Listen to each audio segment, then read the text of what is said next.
I am Émilie Sevenot from Aerospace Valley. I'm in charge of the Novexport project. First, some practical information.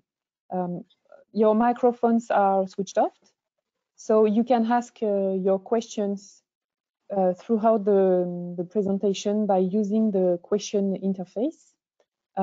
If you encounter some technical difficulties, indicate it in this interface of the question.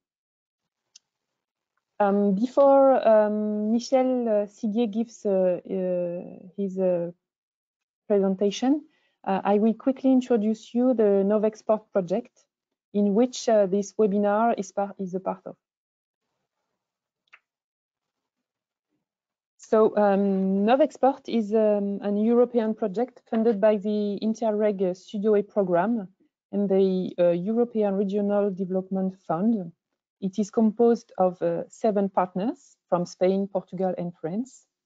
And the goal of this project is to increase SMEs' competitiveness by supporting innovation, integration, digital data, and for Aerospace Valley, spatial data, by supporting also internationalization toward Latin America. And the target of markets of the project are agriculture, environment, and maritime. I will present you now a video of the project.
So now I'm just going to focus on the acceleration program.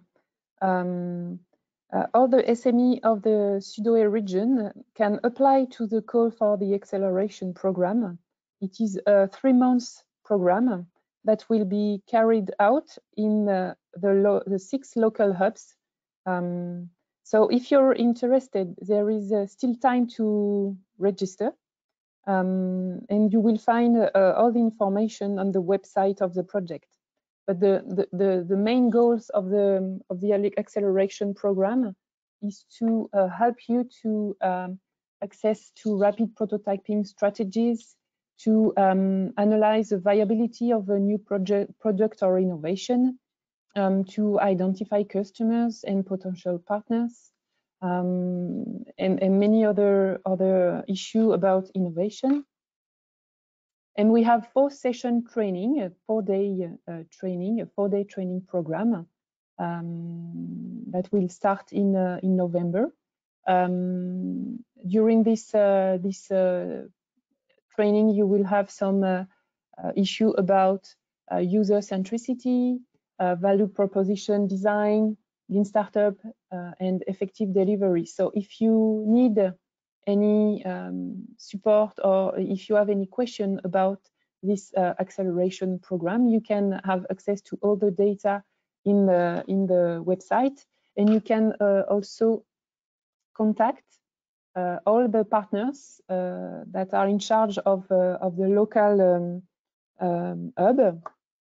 So I give you there all the contact of these persons. Now I give the floor to Michel Siguier for the next part of the webinar. So Michel, it's up to you. I give you. Okay. So good morning to all.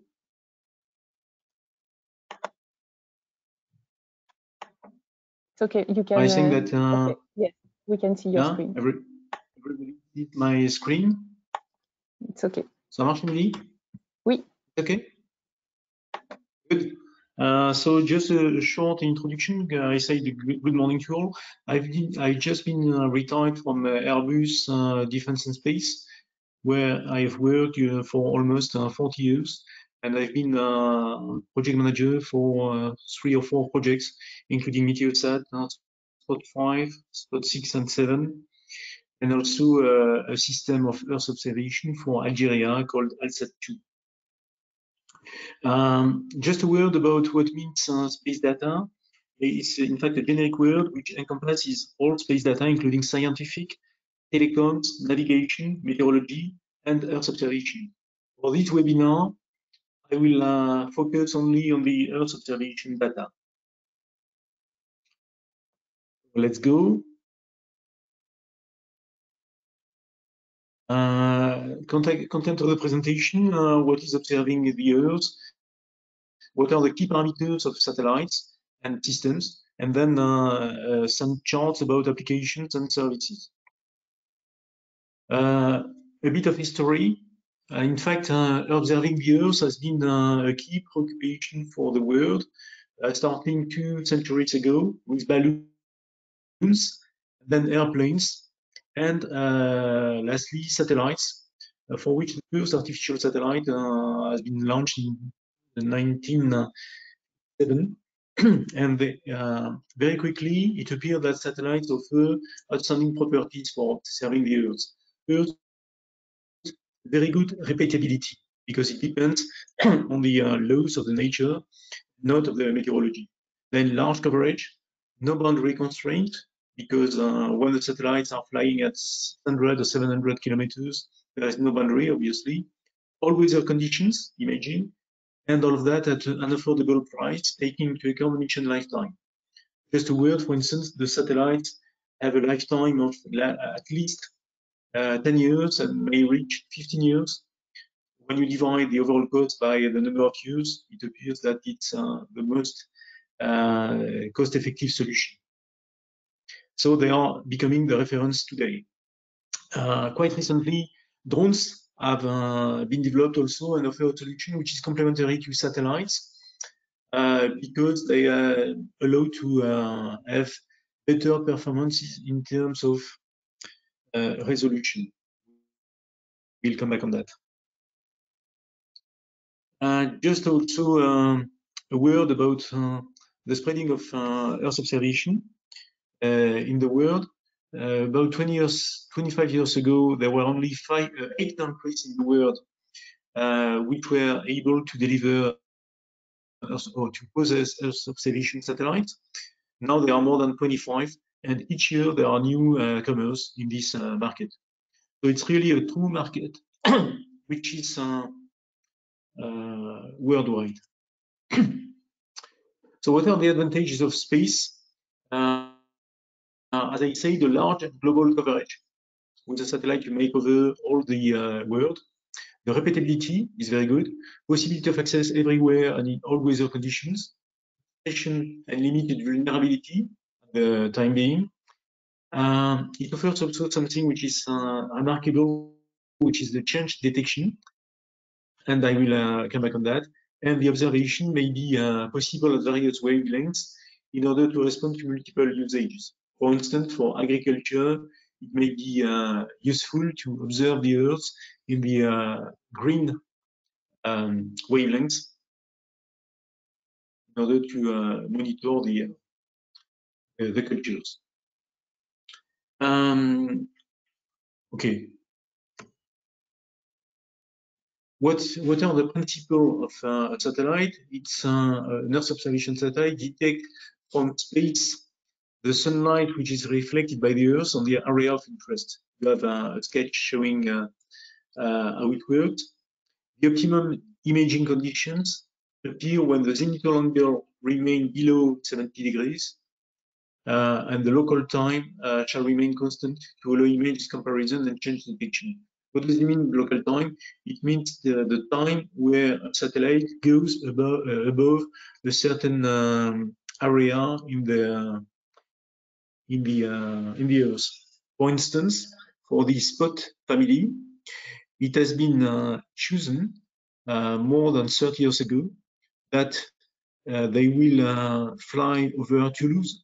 I take the example of Toulouse, but it may work for Lisbon and it may work also for Madrid at a constant hour, so that you may compare today an image taken at over Toulouse with an image which has been taken 30 years ago. Because the hour being the same, the position of the sun with respect to the Earth will be the same as well. So the local sun synchronous orbit offers the best conditions because then the local time imaging conditions are kept unchanged from one day to another. We continue. Here you have a link between the mission and system requirements and the satellite system. I will not review all the go along all the parameters, but just a word to indicate the principles, the main ones. First, the resolution, which is called also GSD, standing for ground sampling distance. The SWOTs, the sketch later on will explain exactly what it means. Imaging capacity, which is the coverage in square kilometer per day or per year. And the imaging mode, which is either stereo, mosaic, or mono. The revisit, the geolocalization, and so on. All these parameters will be detailed later on.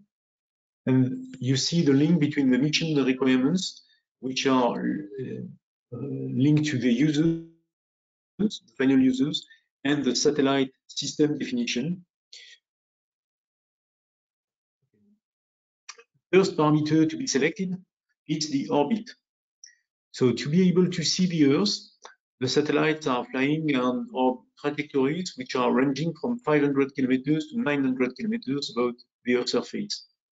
This is completely different of telecommunication ones, which fly at 36,000 kilometers in the geostationary orbit. Why so close to the Earth? Because in fact, on board the satellite, there is a camera, and the more the camera is, the closer the camera is from the Earth, then the better is the resolution. So one revolution around the Earth takes about 90 minutes at 690 kilometers. So as the Earth is rotating, the satellite sees different ground location at each pass.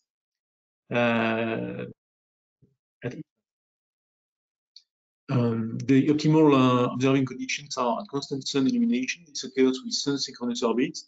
There are others, for the sake of completeness, there are other types of orbit, but more than 90% of the Earth observation satellites are on sun-synchronous orbits. Just a word to mention the near equatorial orbit, which might be interesting for countries which are located close to the equator and which are extending from Earth to from east to west. For instance, for Indonesia, it may be interesting to have a near equatorial orbit where the revisit is more important than with a sun-synchronous orbit. There are other countries like Chile, for which a sun-synchronous orbit is imposed because they are very narrow. Orbit selection is key for resolution and SWOT compromise. So again, the resolution is called GSD, and the SWOT means the width of the image. So on the sketch here, you see what is the meaning of a SWOT. It depends, in fact, on the number of pixels on board the satellite. Be careful, there is a big difference between the access corridor and the SWOT. The SWOT is where you can image the Earth, and the access corridor is the possibility, thanks to the motion of the satellite, to access to any point on this access corridor. It's a big difference. For instance, with classical satellites, you may have a SWOT of 20 kilometers, 30 kilometers, whilst the access corridor is about 1,000 or 1,500 kilometers. Revisit performance is the delay between successive acquisition on the same area. Typically, with one satellite at 690 kilometers, you have a revisit of about 14 days.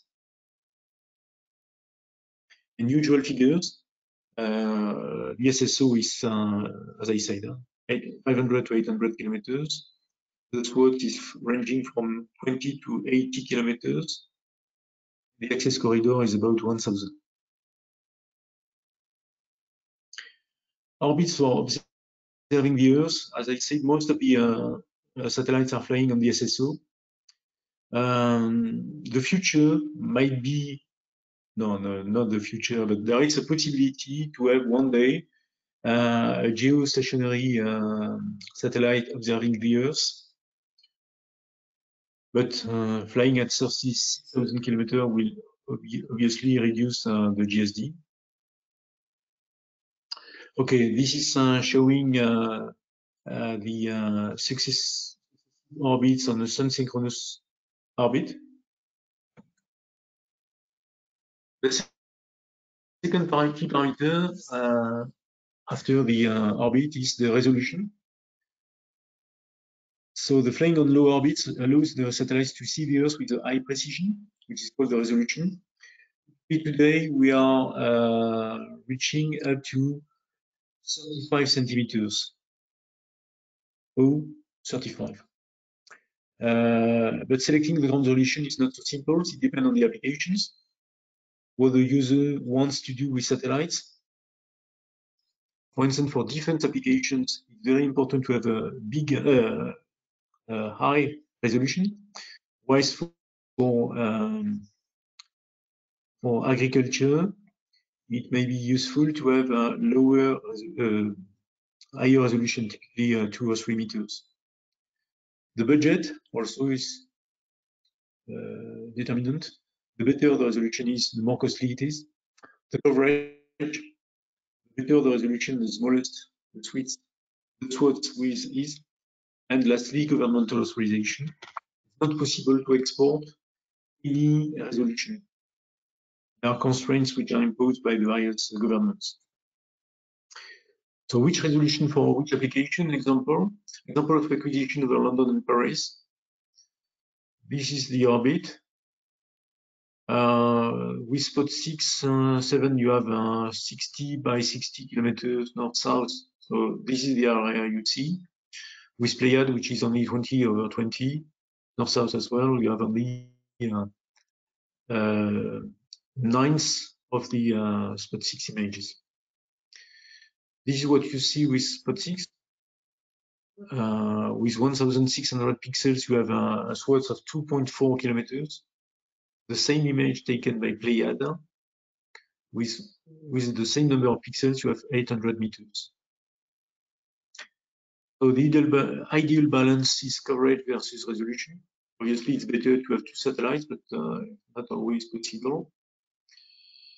Here I show example of what is the resolution. Here 0.7 meter, 2.2 meters. Again, 2.2 meters, 0.7 meters. The other key parameters are the SWOT, the requested image quality, is the basically the quality of the instrument, the onboard memory to store the images before sending them to the ground, and the download capacity, and the capacity of the satellite to move around its axis, which is the agility. The principle of the Earth observation satellites is always the same. The motion of the satellite along line ensures the along the line, and the detector line ensures the acquisition of images across.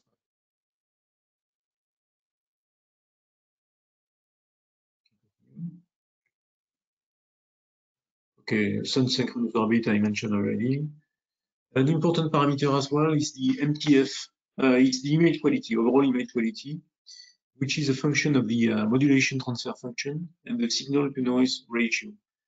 The modulation transfer function is the following. Basically, the instrument of any satellite acts as a filter for the images. You see on the left part the input pattern, which may be a succession of black and white strings, but due to the quality of the instrument, you may have an actual image which is stored versus the input versus the initial one. The MTF is something which is directly related to the quality of the instrument. Standard figure is comprised between 7 and 10%. Another important parameter is the signal to noise ratio.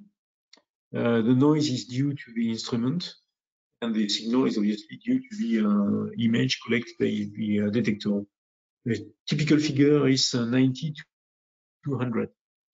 So why I mention this? Because there is here a big difference between the say the big satellites and the small ones like CubeSat or NanoSat, where the performances are obviously much lower. Then a classical question is also which kind of optical observation, visible or radar? Here you have all the spectral bands. Radar operate in the microwaves wavelengths, whilst the classical Earth observation satellite operate in the visible spectrum. Comparison between the two. The visible uses sun photons. Obviously, they are blind during the night. They are hampered by the clouds, and they see basically as a human eye. So the interpretation of the images is quite easy. The visible Earth observation satellite. Whilst for radar, they need to light up the Earth to receive an image. So they send a signal to the Earth, and they collect the signal back from the Earth. They function during the night. They function even in cloudy conditions, and they see as an alien. So the interpretation is quite difficult. Our photo interpreters, radar photo interpreters, which are needed. So the ideal situation would be to have the two systems, but it's obviously very costly. There are really a few countries which have both systems.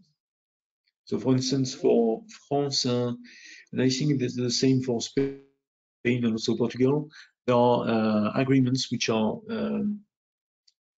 which exist between foreign countries to exchange images.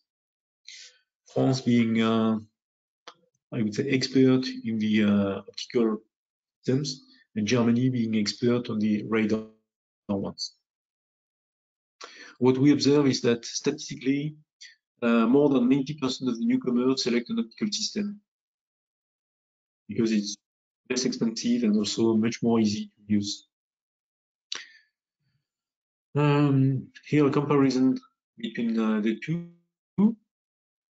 On the left side, you have an image taken with an optical satellite. On the right side, you have the same image taken with a radar one. So you see both. Also, in clear weather, on the left side, upper part, you see a definite advantage for Earth observation for visible satellites. In nighttime, there is a clear advantage for radar. In cloudy, rainy, clear advantage also for radar. This is the working principle of radar system. I will not enter into the details. A trend of the Earth observation satellite is the improved performances in smaller mass and volume. Up to METOP, which was a meteorological satellite in 2005, I think. The size was very important. This satellite weight is about 5 tons. Whereas for SSOT, which is a satellite for Chile, the mass was 100 kilograms. So 5 tons here, 100 kilograms here. The principle being different.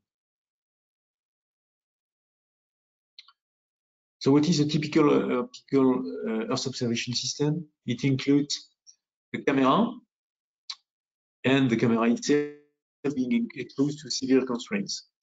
The camera, there is a delicate trade-off to be done between the mass to place in orbit, the technological risks, resolution, the SWOT, the number of types and channels, and the revisit capacity. All of that needs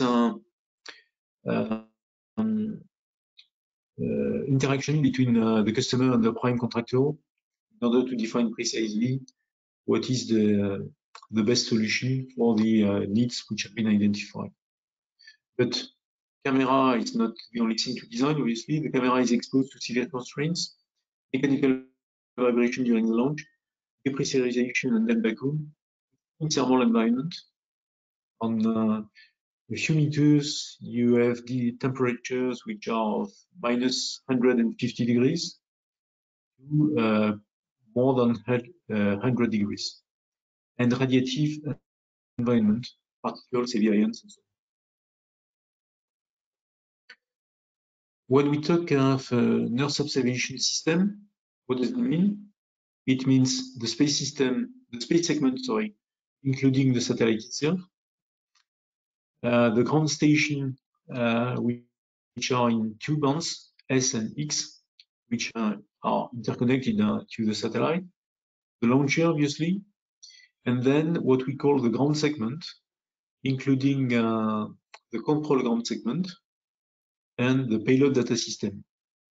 So the control ground segment allows to interface with the satellite, find the mission every day. And the payload data system collects basically the data which are useful to create the images. And here there is the user interface, is the interface between the users and the ground segment. So this is an example of Earth observation satellite, where you have the axis towards the Earth here with the principal mirror collecting the photons of the Earth. Okay, these are the solar generators. Okay. Inside, you have the instrument here and the solar generators. An important equipment inside the satellite are the control momentum gyro, which allow the motion of the satellite. It's thanks to these equipments that the size of the satellite is extremely reduced compared with Spot 5, METOP, and so on. Architecture, it's a chart a little bit more detailed than the previous one. A word about the launchers which are used. Definitely Ariane 5 is not used for Earth observation satellites. It's too big, too costly. We are instead using Soyuz, which can be launched from Kourou, or which can be launched from Baikonur in Kazakhstan. We're using also PSLV, which is an Indian launcher launched from Sriharikota in India. We are using also Vega, which is a European launcher launched from Kourou, and also Falcon 9, which is designed by SpaceX and launched from the States.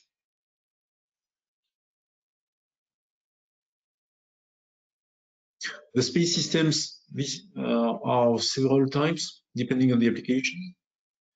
For instance, we are using optical visible for observation and cartography. We are using also optical infrared for early warning, which is a pure military satellite. We are using radio wave for signal intelligence and radar for identification of metallic structures. For agriculture, we are using optical visible and radar for rice culture. For forest, it's optical visible. For water resources management also. Oil and gas, it's rather radar, which is used. Mapping, optical visible. Maritime surveillance radar, and also optical. And night cloud cover conditions, obviously radar. So now, what are the various applications which we may have with this kind of satellites? Here, the 10 most important applicative domains: cartography, land management, land administration, agriculture, water resource management, disaster management, land natural resource management, maritime, marine environment management, and so on, national defense and security, and oil and gas, mines and energy.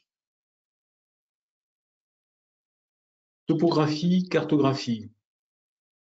The satellites are used to produce reference layers and also to create updated information. So the workflow is relatively complex, but keep in mind that obviously to have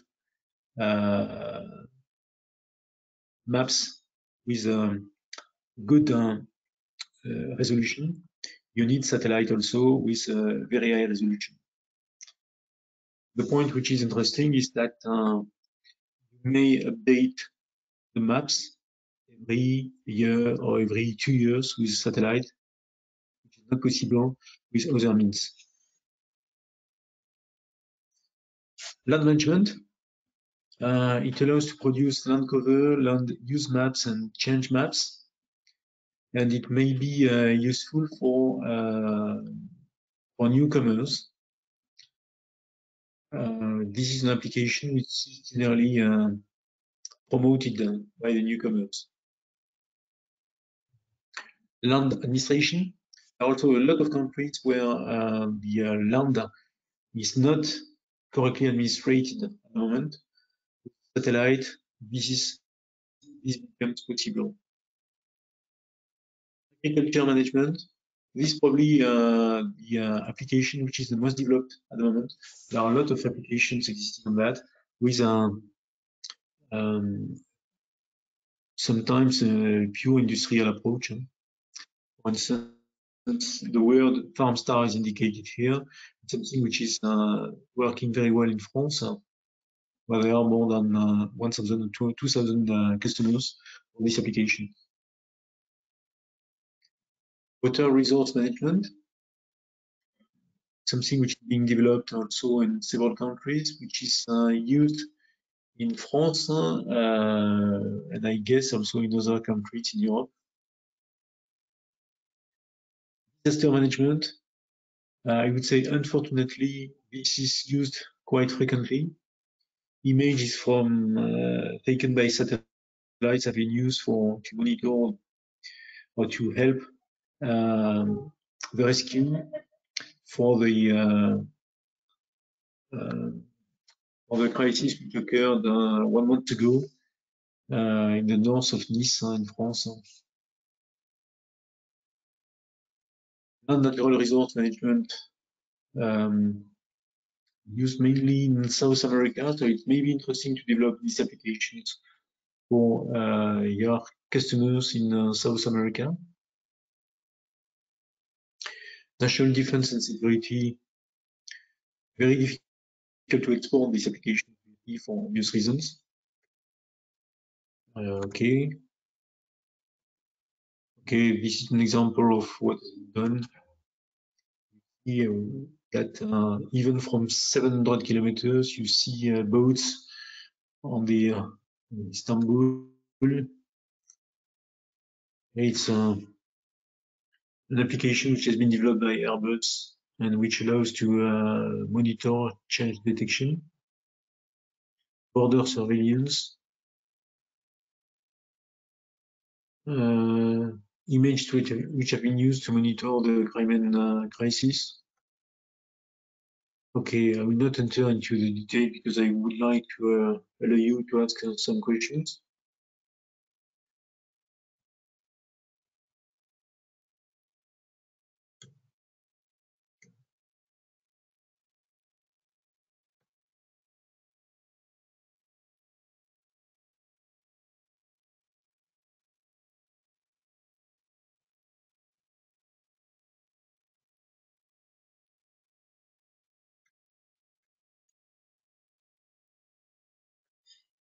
So conclusion.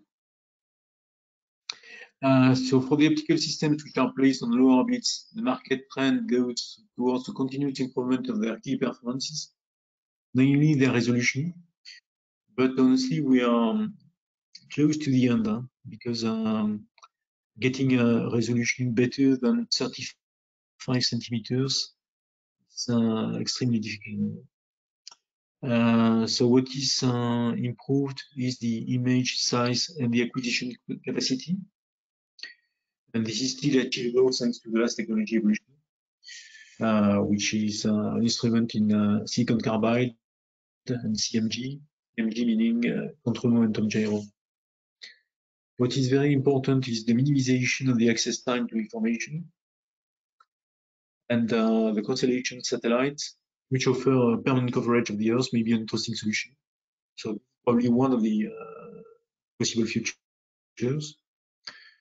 For the radar systems, their size, their mass, and also their cost remain an important difficulty, which are submitted to numerous studies. And new promising concepts arise, like Earth observation from geostationary orbit. But this is a solution which is quite costly. No budget at the moment. There's not sufficient budget to develop this kind of satellite. Okay, thank you for your attention. Should you have any question, you may ask them, or you may contact me by mail as well. If you want. Okay, the end of the presentation. Thank you, Michel. So if you want to ask any question, feel free to do it using the interface, the question interface. For the moment, we have no question. Okay, good. But we have time for the question, so feel free. Okay.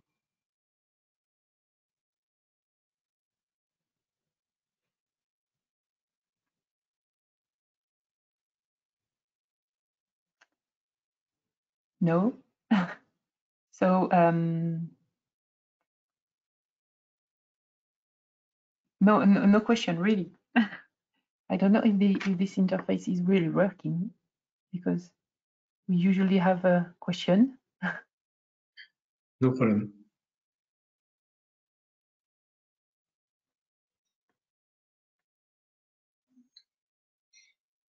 So two possibilities: either it was all was very clear, or it was totally confusing.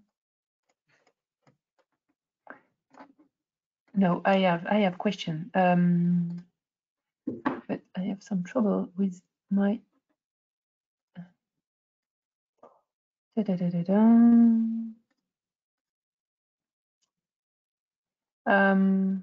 presentation was clear. It's one of the comments. Okay.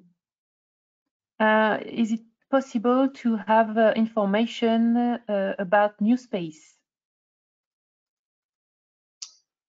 Yes, I'm not a specialist of that, but what I know about a new space offers a change of paradigm with respect to the old space by introducing small satellites or even CubeSat or NanoSat with a dedicated mission, a short lifetime, but also a reduced cost and reduced time to develop the satellite. So it's something which is different from the approach which was followed up to now. It's a solution which is really complementary. There is no competition between the two, space and new space. It's complementary.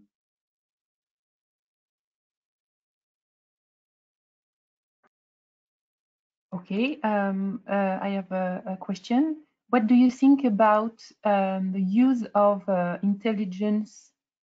I forgot my word. IA for the space data. Artificial intelligence. Yeah. It's probably necessary because the size of the data, the amount of data is so important that going from data to information for the decision makers takes time. With IA, we may probably reduce this time, patience, particularly when there is a crisis. So yes, IA is probably necessary to detect useful information among a lot of data, something which we have in mind and for which there are studies which are being done.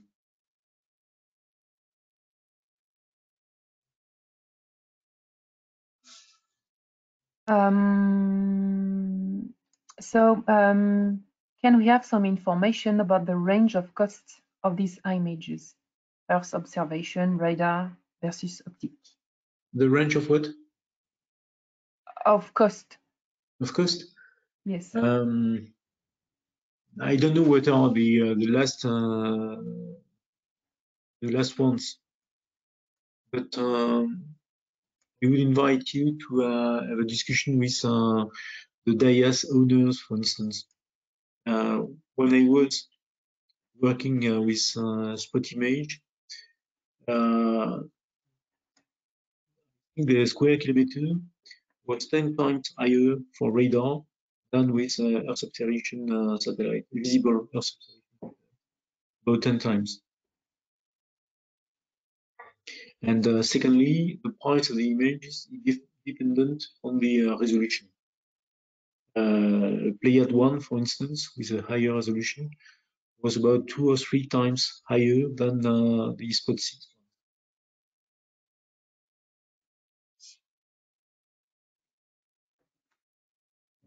Okay.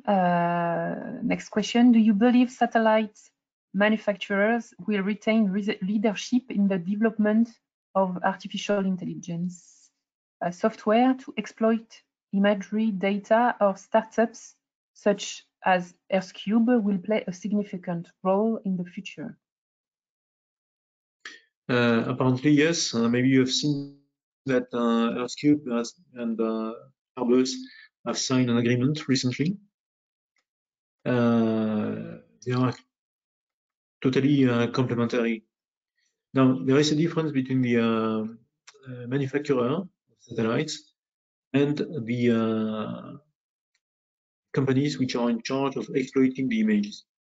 For instance, if I speak about what I know quite well, at Airbus level, we have one division which is in charge of the development of space infrastructure, namely satellites, ground segment, and so on, which is called Satellite Systems. And we have another organization which is in charge of developing and marketing the images, which is called CIS, standing for Communication, Intelligence, and Security. For the second one, CIS, is clearly interested by all the developments around image intelligence, about IA. So.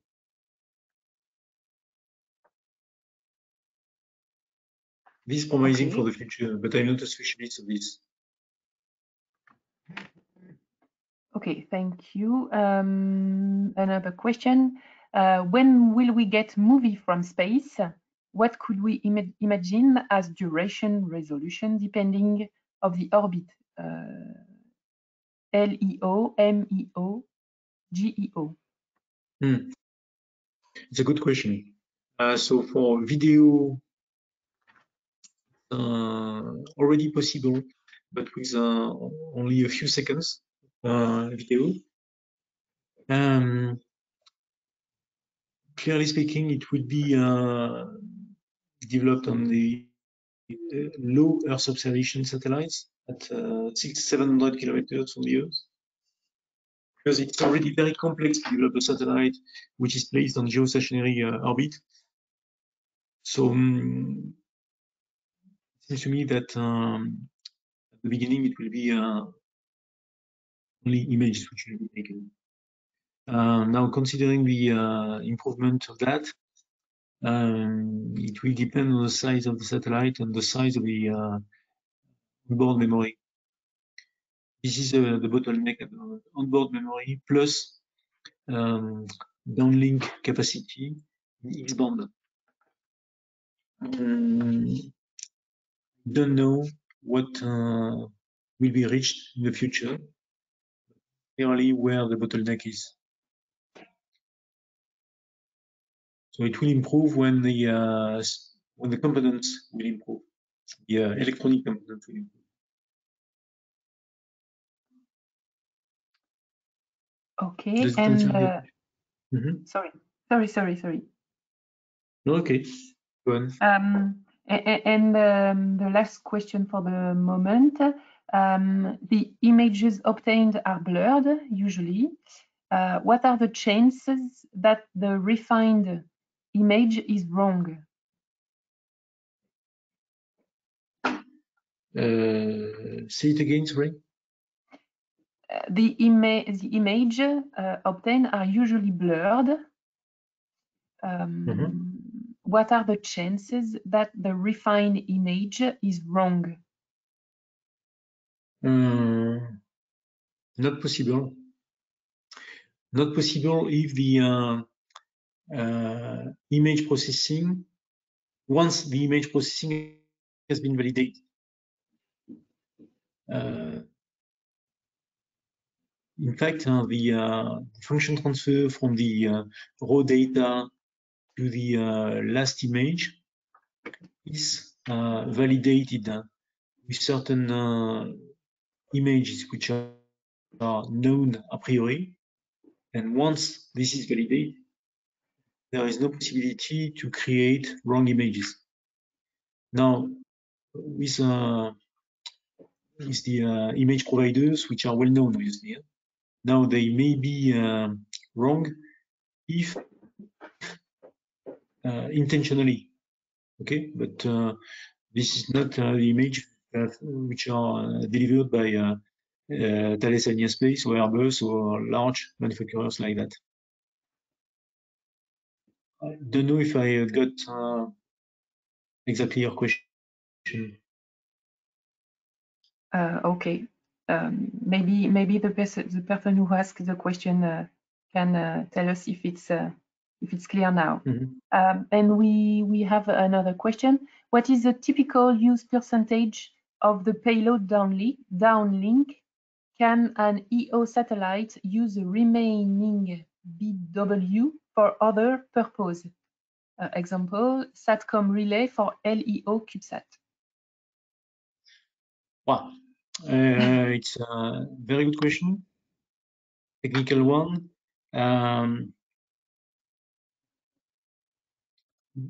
It depends on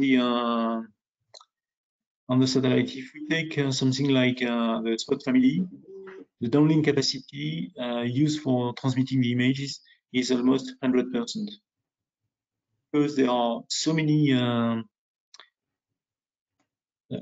ground stations around the world that the transmission is almost constant.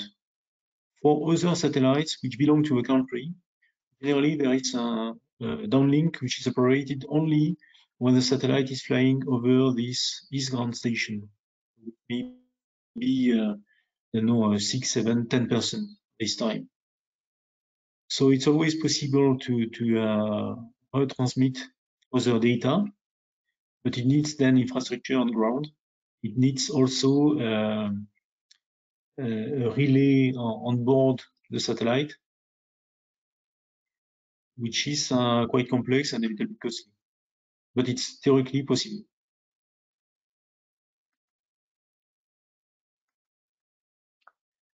Thank you. We don't have any other question. Okay. But we still have some minutes of if you want to ask question. Okay. You can do. So thank you for your participation. Thank you, Michel. This webinar was recorded, so we will send you the link to have access to the video, and you will have all the information on the Novexport website and the Novexport platform. I will send you also the link to access both the website of Novexport and the platform of Novexport. Feel free to ask any question about the project or about Michel's presentation. It will be a pleasure for us to answer your question. Okay, thank you, Emily, for the. You're welcome. For the organization. And bye-bye. Have a good day. Take care. And see you. Okay, goodbye. See you for another webinar. Okay, have a good day and good luck for Novexport. Thank you.